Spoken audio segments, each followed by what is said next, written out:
En una noche de lluvia en Granada, cuando el mundo parecía dormido y las calles brillaban como espejos rotos, Alejandro Morales detuvo su coche por un sonido que nadie más habría escuchado. Allí, en una caja empapada, encontró una criatura tan pequeña que cabía en una mano, con ojos enormes que parecían suplicar ayuda. Él creyó que era un cachorro abandonado. No imaginaba que ese simple gesto de compasión lo arrastraría a una red de traficantes, a una persecución peligrosa y a un secreto capaz de cambiarlo para siempre. Porque lo que rescató aquella noche no era un perro, era un lince ibérico, una vida salvaje marcada por el destino. Y quizá, solo quizá, fue Dios mismo quien colocó a esa cría en su camino. Quédate, porque lo que estás a punto de escuchar no es solo una historia, es un milagro disfrazado de casualidad. La lluvia caía espesa sobre la provincia de Granada, como una cortina gris que tragaba las luces lejanas de los pueblos y convertía la carretera de montaña en una cinta oscura y brillante. Era de noche, el tipo de noche en la que casi nadie quiere estar fuera, y mucho menos en los puertos fríos que suben hacia Sierra Nevada. Dentro de una furgoneta blanca, el motor ronroneaba con cansancio, mientras Alejandro Morales, español de 34 años, piel clara y cabello castaño corto, siempre un poco despeinado, descendía por la carretera con la chaqueta de trabajo gris con el logo bordado de Obras Morales S.L. aún puesta, los vaqueros oscuros manchados de polvo y las botas de obra pesando en los pedales. Venía de revisar un viaducto en la montaña y solo pensaba en una ducha caliente y en la cama de su pequeño piso a las afueras de Granada. En la radio, una voz hablaba de tráfico de fauna salvaje, de crías de felinos raros desaparecidas de un centro de cría experimental, de redes que vendían animales como trofeos exóticos. Alejandro frunció el ceño. Sentía una punzada incómoda en el estómago, mezcla de rabia y cansancio. Años atrás había pasado de largo junto a un perro atropellado porque tenía prisa, y al día siguiente lo encontró muerto en el mismo lugar. Desde entonces, la culpa se le había quedado clavada como una astilla. Por eso, cuando oyó el sonido, no pudo ignorarlo. Era un chillido pequeño, agudo, que se coló entre el golpeteo monótono de la lluvia en el parabrisas. No sonaba a gato, ni a pájaro, ni al ladrido lejano de un perro. Era un sonido más fino, como un silbido herido. Alejandro soltó un suspiro, bajó el volumen de la radio y miró a través del cristal empañado. A unos metros, junto a la cuneta, una forma rectangular oscura se distinguía apenas, aplastada contra el suelo, con un trozo de tela azul pegado a un lateral. Podía ser basura, pensó. En esa carretera siempre aparecían cajas viejas, restos de obras, cosas tiradas sin cuidado. Pero el chillido volvió, más débil, y algo dentro de él dijo, «para». Pisó el freno, encendió los intermitentes y dejó que la furgoneta se detuviera a un lado. El aire frío le golpeó en la cara cuando abrió la puerta. El viento le clavó las gotas de lluvia en la piel como agujas mientras bajaba al arcén. Cada paso chapoteaba en el barro.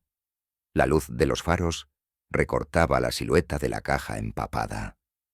Era un cartón medio deshecho, los bordes colapsados por el agua, y sobre él una bufanda de lana azul oscuro, tan empapada que parecía pegada al cartón.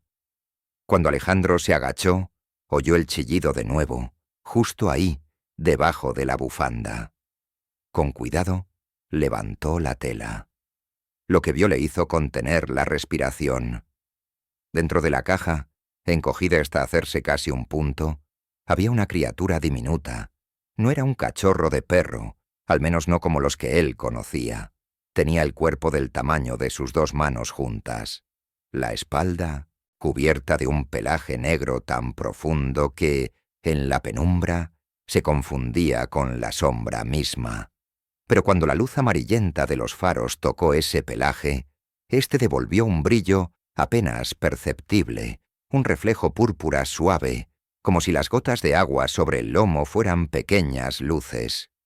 La cabeza era redondeada, el hocico corto y delicado, y los ojos eran demasiado grandes para una cría tan pequeña. Brillaban de un rojo ámbar intenso, casi líquido, y parecían iluminarse desde dentro en cuanto la criatura lo miró. No era el brillo habitual de unos ojos reflejando luz. Era algo más profundo, inquietante, y a la vez extraño y hermoso. Las orejas, largas y puntiagudas, estaban dobladas hacia atrás por la humedad, pero en el borde se veía una línea de pelo plateado, una especie de pelusa blanca que resaltaba incluso bajo la lluvia. Las pequeñas patas temblaban sin descanso, las garras eran diminutas, pero más curvas que las de un gato común. Alejandro sintió como la lógica le decía que aquello no encajaba, que no era ni perro, ni gato, ni nada que hubiera visto en el pueblo. Pero la parte de él que no quiso volver a dejar morir a un animal en la cuneta no le dio tiempo a pensarlo demasiado. Extendió las manos y la levantó con cuidado. La criatura dejó escapar un sonido más suave, una especie de susurro entre silbido y gemido, y se pegó a sus manos, como si buscara desesperadamente calor. Estaba helada, tanto que Alejandro notó el frío a través de la chaqueta. La envolvió rápidamente en la bufanda azul, apretando el nudo contra su pecho para que la lluvia no le llegara. En ese gesto, el olor de la lana mojada le trajo un detalle. La bufanda no olía solo a humedad y cartón, sino también a perfume humano, como si hasta hacía pocas horas hubiera estado en el cuello de alguien. Miró alrededor. La carretera estaba vacía, pero en el barro cercano a la caja vio las marcas profundas de neumáticos de un vehículo grande, mucho más ancho que su furgoneta. Se mordió el labio. No era difícil imaginar lo que podía haber pasado. Un coche grande, una parada rápida, alguien bajando con prisa, dejando la caja y marchándose. Pero si se quedaba allí a pensar, la criatura en sus brazos podía no sobrevivir. Corrió de vuelta a la furgoneta, abrió la puerta del copiloto y colocó el pequeño bulto sobre el asiento, todavía envuelto en la bufanda. Encendió la calefacción al máximo, apuntando las rejillas hacia el animal. Por un segundo, todo fue ruido de motor, lluvia y el golpeteo nervioso de su propio corazón. Después, de debajo de la bufanda, dos ojos rojo ámbar lo miraron fijamente. Alejandro se encontró devolviéndole la mirada, sin saber bien si tenía delante un animal enfermo, un cachorro raro o algo completamente distinto. «Tranquilo, pequeño», murmuró al fin, más para calmarse él que a la criatura. «No te voy a dejar aquí». Metió primera y la furgoneta volvió a rodar, llevándose consigo, envuelta en lana azul, a una criatura que nadie sabría nombrar todavía. A muchos kilómetros de allí, en un piso modesto de un barrio tranquilo de Granada, la luz azul de una pantalla iluminaba el rostro concentrado de una niña. Lucía Vega, española de 12 años, piel clara y melena negra recogida en una coleta alta, llevaba puesta su sudadera amarilla favorita y unos vaqueros, con el dron plegado descansando sobre el escritorio. Desde el divorcio de sus padres, se había refugiado en la tecnología y en los vídeos. Grabar el cielo y los campos desde el aire le hacía sentir que, de alguna forma, podía salir de los problemas que pesaban dentro de casa. Aquella noche, con una taza de chocolate ya medio fría a su lado, revisaba las grabaciones del dron para un trabajo del colegio sobre paisajes y cambio climático. En la pantalla, la cámara del dron sobrevolaba un valle cercano a la misma carretera de montaña por la que hacía unos minutos descendía la furgoneta de Alejandro. El vídeo mostraba olivares, manchas de pinos, la cinta de asfalto serpenteando a lo lejos.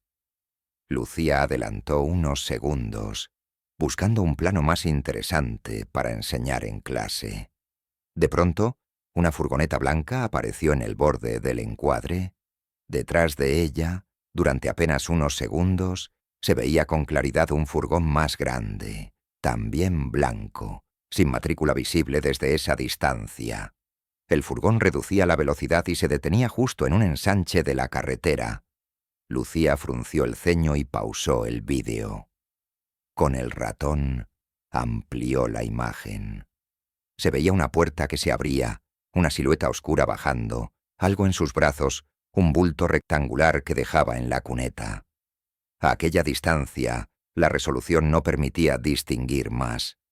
La niña se inclinó hacia adelante, intrigada. «¡Qué raro!», susurró en voz baja. Era solo una escena captada por casualidad, nada que llamara la atención de la mayoría. Pero en su interior, la parte que siempre creía que el mundo escondía secretos, sintió que esa parada no era normal. Aún así, solo marcó el minuto del vídeo con una nota para el trabajo. Coche parando en la montaña. Cerró el archivo sin imaginar que el bulto que aquel furgón había dejado en la carretera era la misma caja que ahora iba en el asiento del copiloto de la furgoneta de Alejandro. Mientras tanto, en Sevilla, la noche avanzaba de otra manera. En un edificio oficial iluminado por luces blancas frías, el agente de Seprona, Diego Ramos, español de 35 años, pelo negro cortado al ras, uniforme verde oliva de la Guardia Civil y ojeras marcadas por demasiadas horas sin dormir, repasaba por enésima vez un expediente sobre tráfico de fauna. Sobre su escritorio, entre tazas de café en vacío, había fotos plastificadas de pequeños felinos de pelaje oscuro, ojos brillantes y orejas afiladas. No se parecían a los gatos monteses habituales, ni a los linces que él conocía de otras investigaciones. Estaban clasificados bajo un término frío: felino salvaje no identificado. En una de las imágenes de cámaras de seguridad, se veía la parte trasera borrosa de un furgón blanco saliendo del centro de cría donde esas crías habían desaparecido. En el margen del informe, Diego había escrito a mano: ruta de escape probable, hacia el este, dirección Granada. Se frotó la frente con cansancio. El tráfico de animales raros se había convertido en una plaga silenciosa. No eran solo cifras en un papel. Eran vidas que terminaban en jaulas, en salones, en colecciones de gente que los veía como objetos. Cerró los ojos un instante y respiró hondo. Luego, sin saber que en ese mismo momento, una de esas crías, una criatura de pelaje negro sombra y ojos rojo ámbar, viajaba envuelta en una bufanda azul hacia un piso modesto en las afueras de Granada. Diego tomó una decisión. Al día siguiente, saldría hacia el este. Algo en su instinto le decía que las piezas de ese caso se estaban moviendo, y que el punto clave del mapa estaba más cerca de Sierra Nevada de lo que nadie quería admitir. Esa noche, bajo la misma lluvia que golpeaba la furgoneta de Alejandro y los tejados de Granada, 3 vidas, la de un hombre que no quiso repetir un error, la de una niña con un dron curioso y la de un agente que buscaba redención profesional, empezaban a girar en torno a la misma sombra. Una pequeña criatura sin nombre abandonada en una cuneta de montaña. La mañana siguiente amaneció fría y despejada sobre Granada. Después de la lluvia nocturna, las nubes se habían retirado hacia Sierra Nevada como un telón gris que se abre tras una función agotadora. El sol iluminaba los tejados húmedos del barrio de Albaicín y hacía brillar las gotas atrapadas en los cables eléctricos. En su pequeño apartamento de las afueras, Alejandro Morales despertó sobresaltado, con la sensación de haber dormido apenas unas horas. La furgoneta se había quedado aparcada frente al edificio, aún con barro seco en los neumáticos, y sobre la mesita del salón, envuelta en la bufanda azul oscura, estaba la diminuta criatura que había recogido la noche anterior. Alejandro, aún con el pelo castaño revuelto y la camiseta térmica gris pegada al torso, se acercó despacio. La cría respiraba de forma irregular, pero ya no temblaba como antes, probablemente gracias a la calefacción del apartamento. Cuando retiró un poco la bufanda para examinarla mejor, pudo ver por primera vez los detalles propios de un Sombrac que no había distinguido bajo la lluvia. La criatura tenía un pelaje negro, intenso, tan oscuro que parecía absorber la luz. Pero al inclinarse la ventana y entrar un rayo tenue de sol, algunos mechones mostraron un reflejo púrpura suave, casi irreal. Las orejas, un poco más grandes de lo normal para un cachorro, eran largas y puntiagudas, con un delicado borde de pelusa plateada que resaltaba incluso con la luz matinal. Las uñas, pequeñas pero visiblemente curvas hacia abajo, le recordaron más a un felino salvaje que a un gato doméstico. A pesar de esas particularidades inquietantes, lo único que sintió fue una punzada de ternura al ver el cuerpecito diminuto y la vulnerabilidad con la que se aferraba a la tela. La criatura abrió los ojos de golpe cuando él la tocó. Dos esferas rojo ámbar, enormes para su tamaño, que emitían un brillo suave desde dentro, como brasas vivas. Lo miraron con una mezcla extraña de alerta y fragilidad. «Tranquilo, pequeñín, tranquila», susurró. Sin saber por qué, dudaba al asignarle un género. Se incorporó y abrió el armario en busca de algo caliente que ponerle. Al final encontró una camiseta vieja de algodón, azul claro, lo bastante pequeña para improvisar una manta. Aunque era un hombre hábil para resolver problemas en la obra, siempre se sentía torpe con los seres vivos, pero aún así envolvió al animal con cuidado. Fue entonces cuando sonó un golpe suave en la puerta. Alejandro frunció el ceño, sorprendido a esas horas. Abrió y se encontró con su vecina de enfrente, doña Maruja Fernández, 62 años, mujer bajita, piel curtida por años vendiendo fruta en el mercado, pelo gris rizado en un moño apretado, chaqueta marrón gruesa. De carácter amable pero intensamente curiosa. Desde que enviudó 3 años atrás, solía vigilar discretamente el pasillo para asegurarse de que todos estuvieran bien. «Hijo, ¿oí algo? ¿Llorando anoche?», preguntó sin rodeos. «Pensé que sería la tele, pero... ¿estás bien?». Alejandro la tranquilizó con una sonrisa cansada. «Solo encontré un animalito abandonado en la carretera. Lo traje para que no pasara la noche a la intemperie». «Ay, pobre criatura», exclamó Maruja, bajando la voz como quien comparte un secreto. «Si necesitas leche templada, yo tengo. Para los gatitos va muy bien». Era más curiosa que útil, pero su preocupación era genuina. Alejandro se lo agradeció, la despidió y cerró la puerta.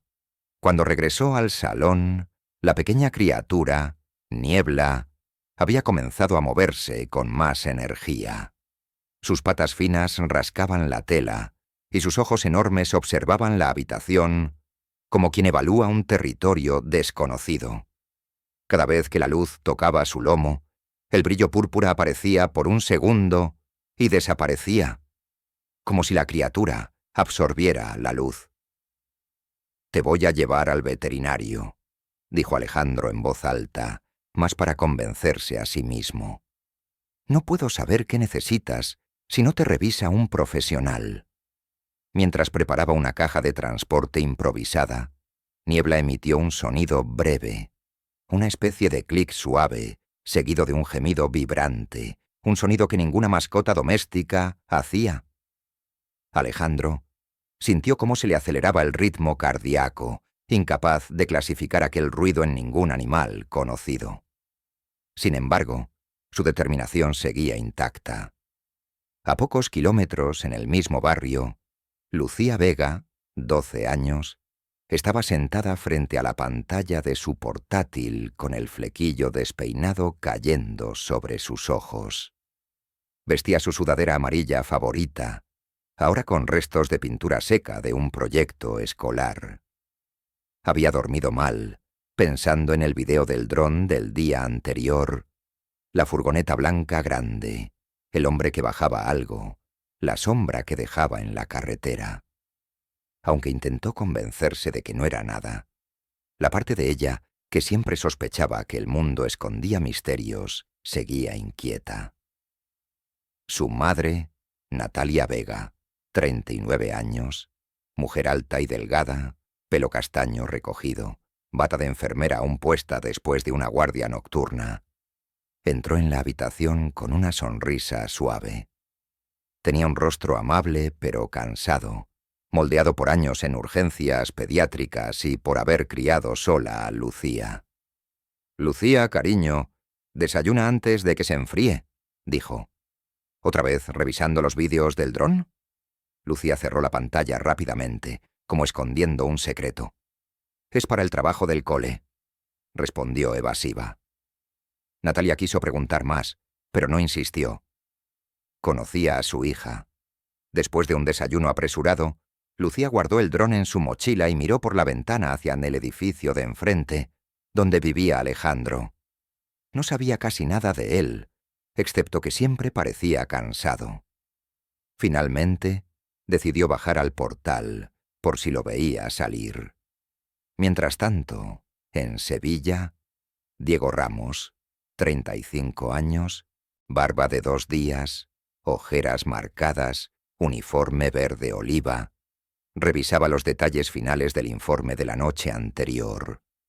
Había pasado la madrugada comparando imágenes del expediente con fotografías de animales jóvenes traficados.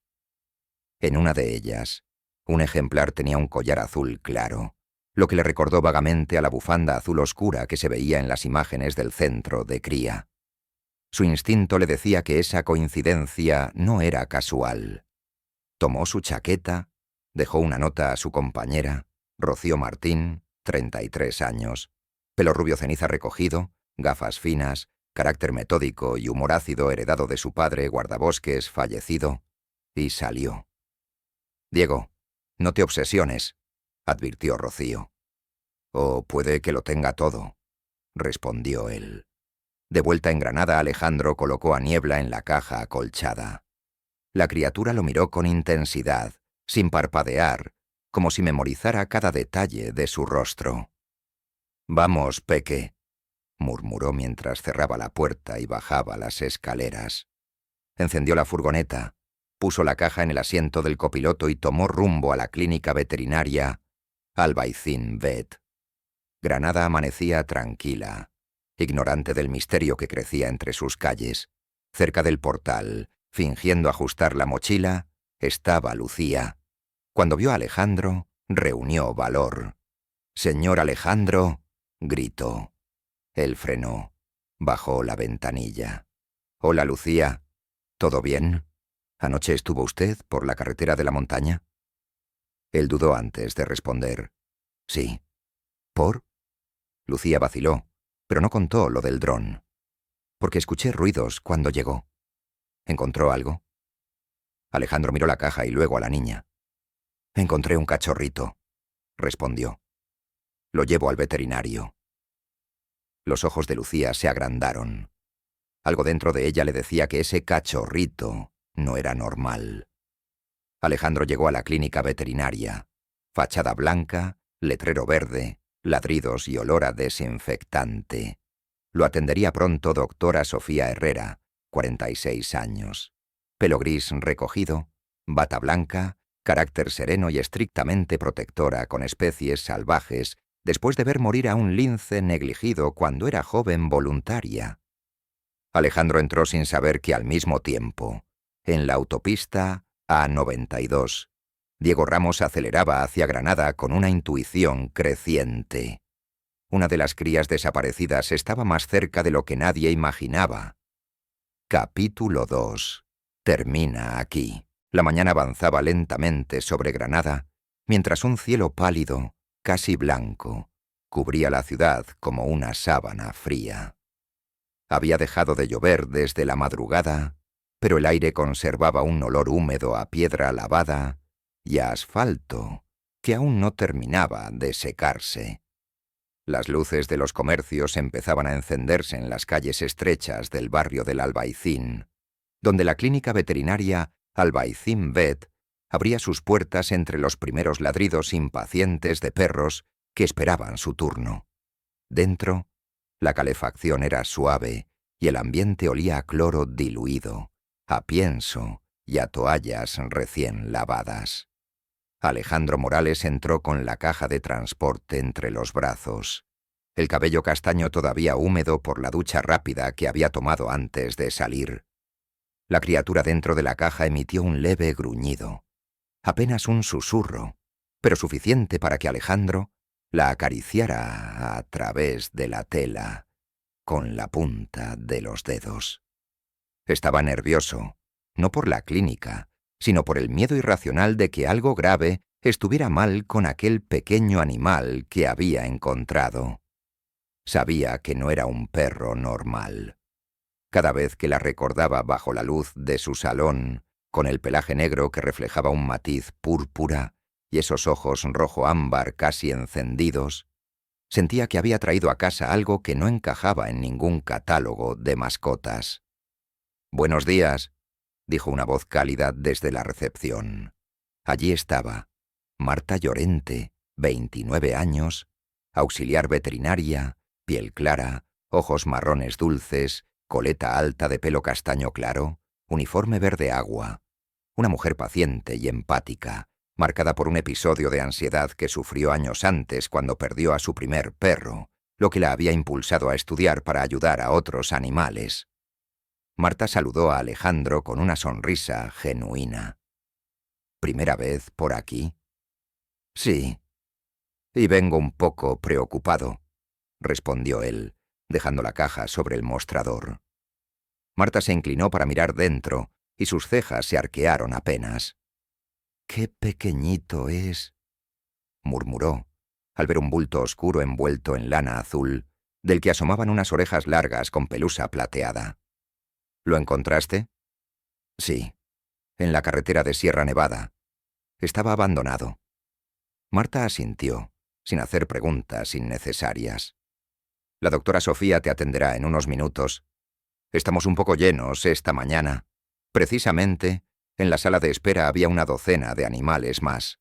Un perro Golden Retriever viejo con bozal negro y ojos melancólicos, un gato naranja robusto, tigre, unos 5 años, pelaje brillante, expresión indiferente, transportín azul, que maullaba como protesta, y un periquito verde claro llamado Pepito, 2 años, pequeño, ruidoso, plumaje suave, sostenido por su dueño, un hombre mayor de bigote blanco. Entre todos esos ruidos, la criatura de Alejandro permanecía alerta, con las orejas largas ligeramente levantadas bajo la tela, como si captara cada sonido con precisión quirúrgica.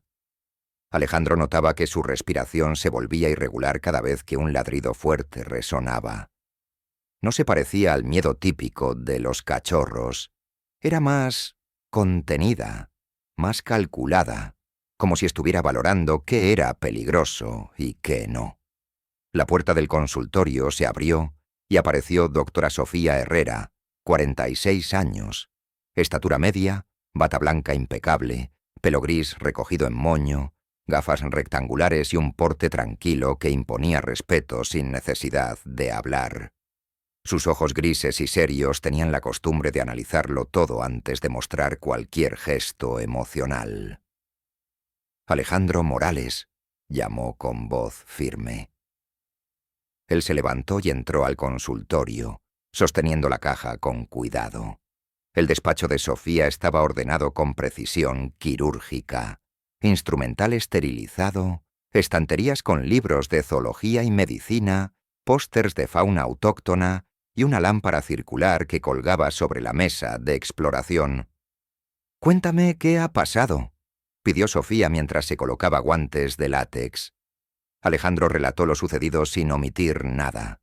El camino oscuro, la caja mojada, la bufanda azul, el temblor del animal, la noche de descanso en su apartamento, el brillo extraño del pelaje negro y de los ojos en la penumbra. Sofía escuchó sin interrumpir, moviendo la cabeza lentamente mientras abría la caja.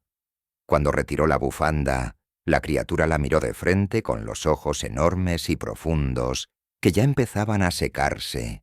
Dos esferas rojo ámbar que reflejaban la luz de la lámpara como si tuvieran su propia fuente luminosa.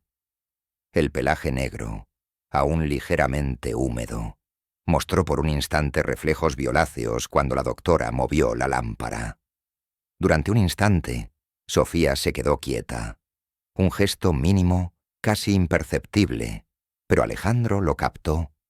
«¿Qué opinas?», preguntó él, sintiendo que algo se tensaba en la atmósfera. Sofía no respondió de inmediato. Con movimientos suaves, palpó la cabeza, revisó la boca, observó la forma de los caninos, más largos y afilados de lo que esperaba en una cría de gato o perro, y levantó las pequeñas patas para ver las garras curvas y negras, finas pero muy desarrolladas. La criatura emitió un sonido corto, un cac suave, como un chasquido felino mezclado con un silbido, y Sofía se quedó helada un segundo. Aquello no sonaba como ningún cachorro doméstico. Luego dejó la herramienta sobre la mesa y exhaló. «Alejandro, lo que tienes aquí no es un cachorro de perro, ni tampoco de gato». El corazón le dio un vuelco. «Entonces, ¿qué es?». Sofía fue hacia una estantería y tomó un cuaderno con fotografías. Lo abrió en una página donde aparecían crías de lince ibérico. Señaló una. Luego miró de nuevo a la criatura sobre la mesa. «Mira», dijo, con voz grave. «Se parece un poco a esto en la estructura del cráneo, pero hay demasiadas diferencias. El color del pelaje, la forma de las orejas, el brillo de los ojos. No encaja». Pasó varias páginas más, revisando otras especies de felinos salvajes. Ninguna coincidía del todo. Finalmente, cerró el cuaderno. «No puedo decirte con seguridad qué especie es», admitió. «Pero desde luego no es un animal doméstico. Es un felino salvaje, y muy poco común. Podría tratarse de una variedad no documentada, o de una línea criada en cautiverio». Se acercó de nuevo a la criatura y, con una lupa, señaló un pequeño punto redondo en la oreja, casi oculto bajo el pelaje. «Y mira aquí. Parece una cicatriz donde soliera haber un microtag. Eso significa que probablemente nació en algún tipo de centro de cría o instalación controlada, legal o ilegal». Alejandro sintió que la habitación se hacía más pequeña. ¿Y por qué estaría en una caja? ¿Porque alguien la abandonó? ¿O porque alguien la transportaba ilegalmente y no pudo seguir? Respondió Sofía sin rodeos. Esto es muy serio». Sofía respiró hondo, mirando al animal como si protegiera un secreto importante. Había visto muchas cosas en su carrera, pero aquellos ojos y ese pelaje no se parecían a nada habitual. Luego tomó una decisión y marcó un número en su teléfono. «Voy a llamar a un agente de Seprona. Necesitan saberlo». Alejandro abrió mucho los ojos. «¿La policía del medio ambiente? ¿Crees que esto es un delito?». «Estoy segura de que lo es», respondió Sofía con su calma habitual. «Pero tranquilo, tú has hecho lo correcto al traerlo». Mientras hablaban, en ese mismo instante, afuera de la clínica, un coche oficial verde oliva estacionaba frente a la acera. Diego Ramos, 35 años, con su uniforme impecable pese al largo viaje desde Sevilla, bajó del vehículo con paso decidido. Su rostro serio y concentrado lo hacía parecer más alto de lo que realmente era. Entró al vestíbulo con la credencial en mano, pero antes de identificarse, se acercó al mostrador donde Marta atendía. «Busco a la doctora Herrera», dijo. «Asunto urgente». Marta lo observó con curiosidad, notando el escudo de Seprona y el porte disciplinado del agente. «Está con un paciente ahora mismo», contestó. «¿Desea esperar?» «No será necesario», respondió Diego, endureciendo el gesto. «Ella misma me pidió que viniera en cuanto pudiera». Cuando Marta lo guió hasta el consultorio, Diego escuchó, desde el pasillo, la última frase de Sofía. «No es un perro, Alejandro. Es un felino salvaje y muy raro». Diego se detuvo en seco. Había hablado de hipótesis en Sevilla, había sospechado, había seguido rastros, pero escuchar esa frase de boca de Sofía le confirmó que estaba justo donde debía estar. Entró sin esperar invitación. «Doctora Herrera», saludó con seriedad. «Soy el agente Ramos. Recibí su mensaje».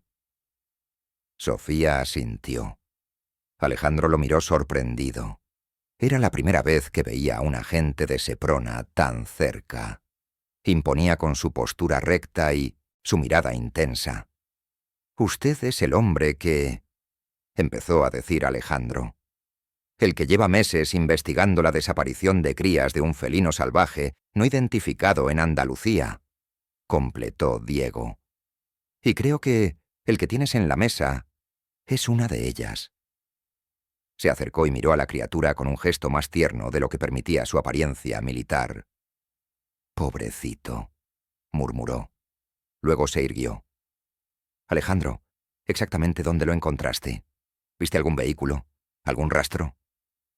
Alejandro mencionó la cuneta, la lluvia, la caja empapada y, casi sin querer, recordó algo que había ignorado: los neumáticos marcados en el barro. Diego tomó nota mental, su mente encajando piezas. «Tenemos que actuar rápido», declaró. «Si han abandonado una de estas crías, puede haber más, y quien la dejó allí podría seguir cerca». Antes de que Alejandro o Sofía pudieran decir nada más, Marta abrió la puerta con expresión tensa. «Perdonad, hay 2 hombres afuera en el aparcamiento. Están preguntando si alguien ha traído un cachorro envuelto en una bufanda azul». Los 3 se miraron con un sobresalto. Sofía cerró la caja de transporte en un instante. Diego llevó instintivamente la mano a la funda de su identificación. Alejandro sintió que el corazón se le paralizaba. Y fue ahí donde terminó el capítulo. La confirmación de que Niebla no era un animal común. La llegada de Diego y la aparición de 2 hombres desconocidos, buscando exactamente a la criatura que Alejandro había encontrado. El cielo de Granada se había vuelto de un gris perlado, como si el día dudara entre mantenerse claro o dejar caer una lluvia fina. La brisa fría descendía desde Sierra Nevada, empujando ráfagas que hacían vibrar los carteles de los comercios. En la acera frente a Albaicín-Bet, 2 hombres permanecían junto a un coche oscuro, apoyados de manera que intentaban parecer tranquilos, aunque sus ojos escaneaban cada ventana del edificio. Desde el interior, donde el olor a desinfectante se mezclaba con el murmullo de los animales, las palabras de Marta todavía colgaban en el aire como una alarma silenciosa. «Hay 2 hombres afuera preguntando por un cachorro envuelto en una bufanda azul». Diego Ramos se movió primero. Su postura, ya de por sí rígida por años de trabajo en Seprona, se tensó aún más. Cerró la puerta del consultorio, bajó la voz y ordenó: «Alejandro, no salgas. Sofía, cierra todas las ventanas. Y tú, Marta, quédate detrás del mostrador. No quiero que nadie sospeche». Alejandro sintió como un golpe de adrenalina le subía al pecho. No estaba preparado para nada de esto. Solo había querido salvar a un animal indefenso, pero ahora tenía la sensación de que se había metido en algo mucho más peligroso. Diego se acercó a la ventana y apartó apenas la persiana. Desde allí podía verlos bien. El primero era Álvaro Quintana, 38 años. Hombre alto, complexión robusta, barba descuidada, chaqueta negra acolchada y gorra gris. Tenía una cicatriz fina en el labio superior y el tipo de mirada dura que suele aparecer en quienes viven al margen de la ley. Era impulsivo, rápido para la violencia y conocido en ciertos circuitos ilegales por su temperamento explosivo. A su lado estaba Julián Moya, 33 años, más delgado, ojos hundidos y nerviosos, fumaba sin parar, llevaba una sudadera azul marino bajo una cazadora ligera y un gorro de lana oscuro. A diferencia de Álvaro, era calculador, silencioso, y su mala reputación venía de haber traicionado a un antiguo grupo de cazadores furtivos para salvarse él solo de una redada. Diego los reconoció de inmediato, gracias a fotografías de investigaciones anteriores. «Son transportistas ilegales. No trabajan solos», murmuró, apretando la mandíbula. «Si están aquí, alguien más está cerca o los espera». Alejandro tragó saliva. «¿Crees que buscan a la cría?» «No lo creo», respondió Diego. «Lo sé, y no van a irse sin intentarlo». Sofía, con rostro pálido pero firme, acarició la caja donde el pequeño felino salvaje, ya inquieto, emitía un sonido corto, casi un gruñido, un cac suave que no pertenecía a ningún perro ni gato doméstico. «Diego, no podemos enfrentar a nadie aquí dentro. Hay animales, personas». «No lo haremos», dijo Diego. «Vamos a sacar a la cría por la puerta trasera y llevarla al coche patrulla. Necesito que los entretengan unos minutos». Marta abrió la boca, sorprendida. «¿Yo? Solo sal. Diles que no has visto nada. Sé amable y no respondas a nada más». Marta respiró hondo, recordó la terapia que la había ayudado años atrás tras perder a su perro, y asintió.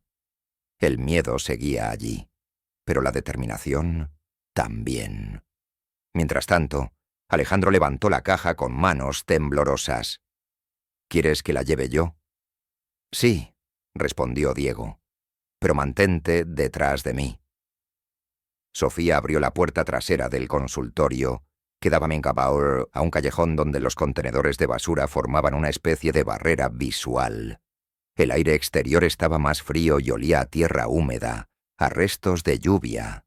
El cielo empezaba a nublarse otra vez. «Vamos», ordenó Diego, saliendo primero con paso bajo y firme.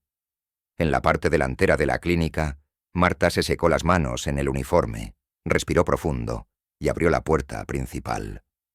La campanita sonó. «Buenos días», saludó con una sonrisa que le costó más de lo que aparentaba.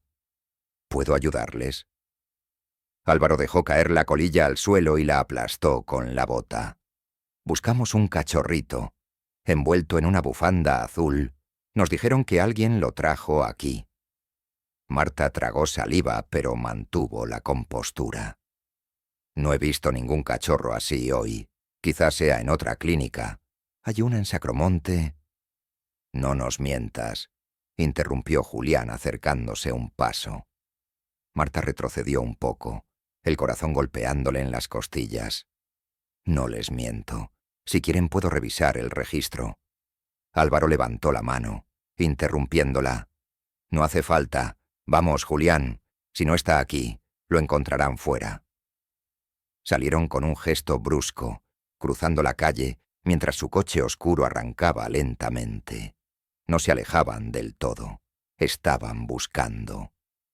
Detrás del edificio, Diego guiaba a Alejandro hacia el coche patrulla, un todoterreno verde oliva aparcado junto a un contenedor.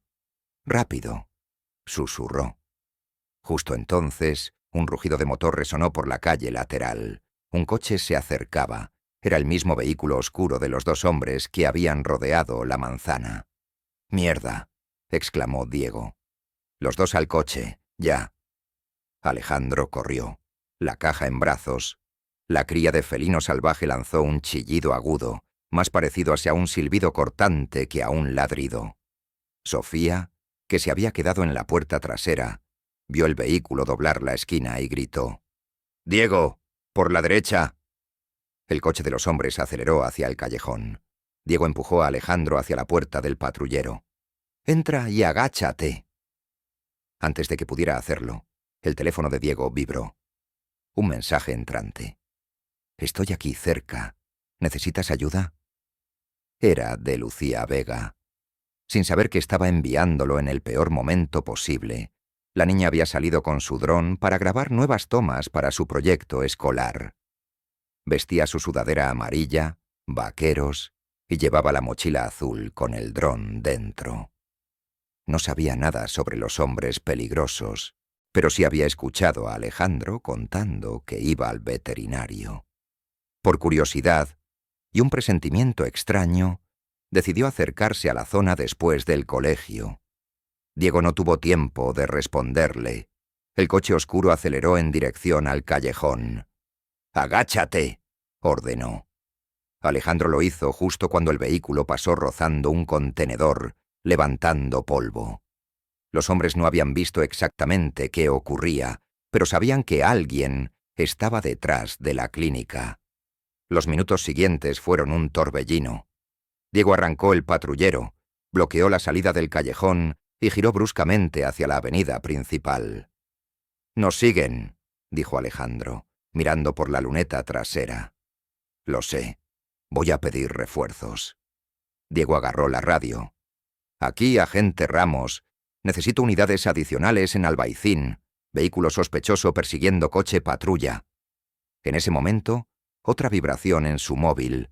Una notificación de video. Lucía había lanzado su dron. Desde una terraza cercana, la niña había visto el coche oscuro acelerando y decidió grabarlo por si servía como material curioso para su proyecto.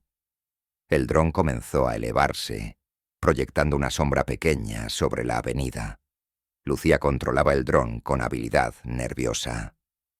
«¿Qué pasa?», susurró para sí. «¿Por qué corren así?». El dron captó algo vital. El coche de los hombres daba un giro inusual, entrando por una calle estrecha para cortar el paso al patrullero. Lucía envió de inmediato el video a Alejandro, sin saber la gravedad de la situación. El teléfono de Alejandro sonó. Vio la vista aérea del dron. «Diego, van a intentar cortarnos por la derecha». Diego reaccionó al instante, girando el volante hacia la izquierda y evitando la emboscada. Los neumáticos chirriaron contra el asfalto húmedo. «¿Quién ha grabado eso?» «Lucía. Está cerca». «Pues dile que no se acerque más». Alejandro envió un audio breve, directo. «Lucía, vete a casa. Ahora. Esto es peligroso». El coche oscuro, al ver frustrado su intento, aceleró de nuevo. Pero las sirenas ya sonaban a lo lejos. 2 todoterrenos de Seprona aparecieron desde la rotonda principal, cerrando el paso al vehículo sospechoso. Álvaro intentó dar marcha atrás, pero otro coche policial llegó desde la calle paralela, bloqueándolo. Julián golpeó el salpicadero, maldiciendo. En menos de un minuto el coche oscuro quedó rodeado por 4 vehículos oficiales. Los hombres fueron sacados a la fuerza y esposados. Uno de ellos gritó: «No tenéis pruebas, no llevamos nada». Diego salió del patrullero con el rostro endurecido. «No lleváis nada ahora porque anoche abandonasteis en la carretera una cría de felino salvaje que estaba marcada y en peligro. Y eso es más que suficiente». Álvaro lo miró con odio. «Esto no acaba aquí, agente». Pero sí había acabado. Al menos para ellos. Diego regresó al coche donde Alejandro seguía sujetando la caja. «Estáis a salvo», dijo, dejando escapar por fin un suspiro agotado. «Vámonos de aquí. Llevaré a la cría a un centro seguro». El sonido de las sirenas se fue apagando mientras el cielo gris parecía volverse un poco menos amenazante. La pequeña criatura de pelaje negro dentro de la caja respiraba más tranquila. El capítulo terminaba allí. El peligro inmediato había pasado. La red de transporte ilegal había sido golpeada, y Alejandro, Diego y la diminuta cría de felino salvaje habían sobrevivido al primer gran enfrentamiento. El amanecer sobre el Parque Nacional de Doñana tenía un brillo distinto al de Granada, más dorado, más ancho, como si el sol se expandiera sobre una llanura sin fin. La humedad matinal formaba una neblina ligera que se elevaba desde los arbustos de jaguarzo y las dunas bajas, moviéndose lentamente con el viento suave del Atlántico. En medio de ese paisaje, el centro de recuperación de fauna salvaje, Monte Hondo, comenzaba su jornada con el sonido metálico de puertas correderas, el murmullo de biólogos y el aleteo de aves en rehabilitación. Alejandro Morales llegó en su furgoneta blanca, aparcando bajo un eucalipto alto. Llevaba un jersey beige grueso, vaqueros y el mismo cansancio en los hombros que arrastraba desde la noche del rescate y la persecución. Era un cansancio distinto, no físico sino emocional, lleno de incertidumbres nuevas. Respiró hondo antes de bajar, como si necesitara reunir valor. La puerta principal del edificio se abrió y apareció Clara Hinojosa, 41 años. Bióloga del centro, piel morena, cabello rizado color caoba sujeto con un pañuelo verde oliva, gafas redondas y una chaqueta marrón llena de bolsillos. Una mujer de voz calmada y carácter sereno, marcada desde joven por un incendio forestal que destruyó el refugio de fauna donde hacía prácticas, enseñándole que la protección de los animales no es solo ciencia, sino compromiso personal. Clara extendió la mano con amabilidad. «Tú debes ser Alejandro. Soy Clara, encargada de los pequeños felinos salvajes en Monte Hondo. Diego me habló de ti». «Gracias por recibirme», respondió él, estrechando su mano. La mirada de Clara se suavizó al ver la bufanda azul doblada en el asiento de la furgoneta. «¿Es esa la bufanda en la que venía envuelto?» «Sí». Alejandro la tomó con cuidado, como si aún llevara al animal dentro. Clara lo guió por un pasillo con fotografías de animales recuperados. A cada paso, Alejandro sentía más fuerte el peso invisible que llevaba en el pecho desde que supo la verdad. Aquello no era un cachorro abandonado, sino una vida silvestre arrancada de su lugar, una criatura que ni siquiera aparecía en los libros, un felino que los informes describían fríamente como especie no identificada. Al llegar a una sala amplia con ventanales altos, Clara señaló un habitáculo climatizado con ramas bajas y un pequeño refugio de madera. Allí, bajo la luz cálida, estaba la pequeña cría de Sombrac. Su pelaje, ya seco y esponjado, no era dorado ni moteado, sino de un negro profundo que parecía absorber la claridad de la lámpara. Al moverse, algunos mechones reflejaron un brillo violeta muy tenue, como si la sombra misma jugara sobre su lomo. Sus orejas, erguidas, terminaban en un borde fino de pelusa plateada, y sus ojos, antes desmesuradamente grandes por el miedo, ahora brillaban con una alerta naturalmente salvaje, dos ópalos rojo ámbar que seguían cada movimiento. Lo llamamos, provisionalmente, FS-47A, Felino Salvaje 47A, explicó Clara. Pero Diego dijo que tú le pusiste un nombre. Alejandro se ruborizó un poco. Lo llamé Niebla. Clara asintió con una sonrisa. Le queda bien para una criatura que apareció de la nada en medio de una tormenta. Cuando Alejandro se acercó al cristal, Niebla levantó la cabeza. Lo miró durante un segundo que pareció más largo que una vida entera. Ya no era el ser tembloroso de la caja mojada. Pero en aquella mirada había algo que Alejandro reconoció. Una memoria tenue, quizá apenas un eco, pero real. Clara observó la interacción con profesionalismo. Está mejorando rápido. Estos felinos son fuertes, pero tendrá que aprender a cazar y a desconfiar del ser humano. Si no, no podrá sobrevivir afuera. Alejandro tragó saliva. Y podrá ¿Volver al bosque? Ese es el objetivo, respondió Clara. Aunque no sepamos exactamente su especie, sabemos esto. No es doméstico. Pertenece al monte. Con un mes de entrenamiento debería estar listo. Pasaron los días y luego semanas. Cada tarde, después del trabajo, Alejandro conducía hasta Doñana para visitar a Niebla. Nunca lo tocaba, por recomendación estricta de Clara, pero se sentaba cerca del recinto y le hablaba en voz baja. A veces Niebla se mantenía oculto entre las ramas, otras veces se acercaba, olfateaba el aire, inclinaba la cabeza. Siempre mantenía cierta distancia, como si una parte de él recordara la cercanía cálida de la bufanda azul, pero otra parte, la más profunda, la más salvaje, entendiera que no debía depender de eso.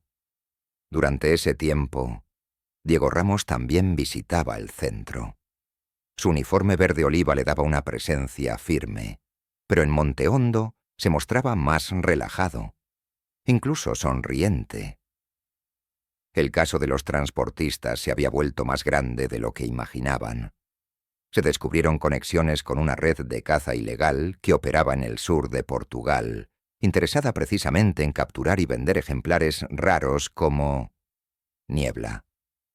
Aquello le valió el respeto de la unidad y nuevos recursos para continuar investigaciones. Sofía Herrera también fue invitada algunos días para observar el progreso de la pequeña criatura. Sus ojos grises, habitualmente fríos ante el sufrimiento animal, adquirían un brillo cálido frente a la recuperación de Niebla. «No sabes la suerte que tuviste al encontrarlo», le decía a Alejandro. «Si hubieras llegado 10 minutos más tarde, quizás no habrías sobrevivido». Y desde Granada, Lucía Vega seguía las noticias con el entusiasmo contagioso de su edad. Su trabajo escolar, gracias a los videos del dron, se convirtió en un proyecto premiado en la Feria Regional de Ciencias. Su madre, Natalia, la abrazó orgullosa cuando la niña recibió la distinción. Lucía, aún en su sudadera amarilla y coleta alta, escribía cartas para Niebla que Clara colgaba en el tablón del centro. Eran cartas cortas, infantiles, llenas de dibujos de criaturas negras de ojos brillantes, con estrellas alrededor, como si el Sombrac fuese un héroe secreto de su propia historia. Finalmente, llegó el día. Una mañana fría, cubierta por un cielo plomizo que presagiaba lluvia ligera, Clara reunió al equipo para la liberación. Diego llegó en su todoterreno. Sofía condujo desde Granada para acompañar. Y Alejandro, con la bufanda azul en el bolsillo, se acercó al punto de reunión en una zona restringida del parque donde la vegetación formaba corredores naturales entre matorrales y pequeños pinares. «Hoy es el gran día», anunció Clara, sujetando una caja de transporte especial. En su interior, Niebla se movía con energía contenida. Había también un guardabosques del parque, Manuel Prieto, 52 años. Hombre alto, piel bronceada, bigote espeso, uniforme marrón. De carácter tranquilo pero muy protector del parque, después de haber perdido a un compañero por una caída durante una patrulla nocturna. Manuel preparó la zona de liberación con profesionalidad. Alejandro se acercó lentamente. «¿Puedo verlo antes?», Clara afirmó con la cabeza. «Solo unos segundos. Recuerda, ya no es una mascota. Es un animal salvaje, quizá el único de su especie al que veamos tan de cerca». Abrió una pequeña ventana en la caja. Niebla miró al exterior, los bigotes temblando. Su pelaje negro brillaba con fuerza. En las puntas el reflejo violeta parecía encenderse cuando el aire frío rozaba su lomo. Su cuerpo, antes frágil y tembloroso, ahora era firme y ágil. Alejandro habló en voz baja. «Gracias por aguantar. Gracias por pelear. Y gracias por dejarme ser parte de tu historia». Niebla inclinó la cabeza, como si escuchara un eco conocido.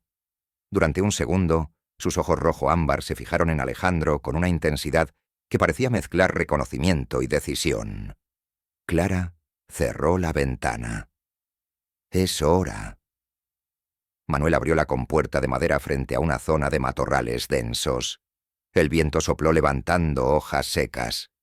Diego y Sofía observaron en silencio. Hasta Lucía, conectada por videollamada desde Granada, contenía la respiración al ver la imagen temblorosa en la pantalla de su móvil. Clara abrió la caja. Durante un segundo, Niebla no se movió. Olió el aire, bajó la cabeza, luego giró lentamente hacia el lugar donde estaba Alejandro. En ese instante, algo casi imperceptible ocurrió. Una pausa, un parpadeo lento, una conexión fugaz que no pertenecía al mundo doméstico ni al salvaje, sino a ese espacio extraño donde nacen los vínculos que desafían la lógica. Y luego, con un salto rápido, silencioso como una sombra, desapareció entre los arbustos. El sonido de su avance se desvaneció en cuestión de segundos. Alejandro permaneció quieto, mirando el punto donde lo había visto por última vez. Clara le puso una mano en el hombro. «Lo has hecho bien. Lo dejaste ir cuando más te necesitaba». Alejandro sonrió con tristeza. «¿Y ahora qué hago con este vacío?». Diego respondió sin dudar. «Lo llenas con otra vida que también necesite una oportunidad». Un par de semanas después, Alejandro adoptó un perro rescatado del refugio municipal. Rocco, un mestizo marrón de 3 años, orejas caídas, cola inquieta y cicatriz en una pata tras un accidente del que fue víctima. Era un perro cariñoso, ligeramente temeroso al principio, pero con una lealtad silenciosa y profunda. Alejandro lo miró mientras Rocco dormía en el sofá. «No eres un felino salvaje de pelaje negro», dijo en voz baja, «pero tienes tu propia historia, y yo estaré aquí para ti». En Doñana, alguien envió una notificación automática. Uno de los collares GPS del programa de seguimiento de fauna había detectado movimiento nuevo en una zona profunda del parque. En la pantalla, un punto se desplazaba con soltura por un corredor de matorrales. Clara sonrió. «Bienvenido a casa, Niebla», susurró, y así, bajo el cielo ancho del sur, cada personaje encontró su lugar. Alejandro, un nuevo comienzo. Diego, una victoria necesaria. Sofía, la confirmación de su vocación. Lucía, la inspiración para su futuro. Y Niebla, el retorno, no solo al mundo salvaje, sino al misterio del que siempre había formado parte. El capítulo terminaba ahí, con un silencio lleno de paz y un horizonte abierto hacia todo lo que la vida salvaje aún tenía por vivir.